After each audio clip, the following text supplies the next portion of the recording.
اعوذ باللہ من الشیطان الرجیم بسم اللہ الرحمن الرحیم۔ مولا کائنات حضرت امیر المومنین علی ابن ابی طالب علیہ السلام کے مجموعہ کلام نہج البلاغہ کے دوسرے باب میں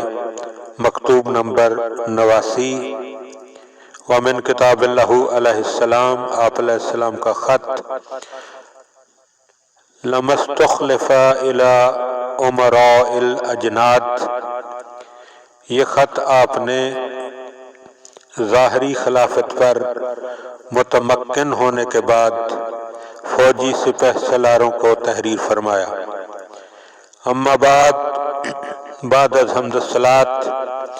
فانما اہلک من کان قبلکم انہم مانعوا الناس الحق فاشتروہ، اگلے لوگوں کو اس بات نے تباہ کیا کہ انہوں نے لوگوں کے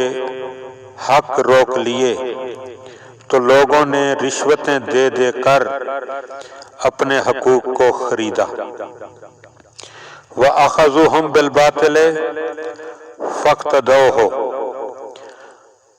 اور انہیں باطل کا پابند بنایا تو وہ ان کے پیچھے انہی راستوں پر چل پڑے۔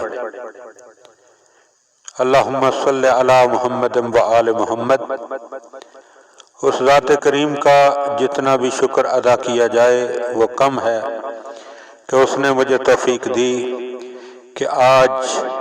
17 جنوری سن 2022 بروز پیر 13 جمادی ثانی 1443 ہجری، آج کے دن امیر المومنین علیہ السلام کے مجموعہ کلام نہج البلاغہ کے دوسرے باب کو مکمل طور پر ریکارڈ کر لیا گیا ہے، اس دعا کے ساتھ کہ خداوند عالم ہمیں مولا کے فرامین کو سننے، سمجھنے اور پھر سمجھ کر عمل کرنے کی توفیق عطا فرمائے، اور ان تمام صاحبان کے لیے بھی دعا گو ہوں کہ جو مسلسل اس ریکارڈنگ کو سن رہے ہیں اور حوصلہ افزائی بھی کر رہے ہیں کہ اللہ انہیں صحت و سلامتی عطا فرمائے، اور ہمیں امام زمانہ علیہ السلام کے منتظرین میں شمار کرتے ہوئے ہمیں مولا کی زیارت سے مشرف فرمائے۔ اللہم صلی علی محمد و آل محمد وعجل فرج آل محمد۔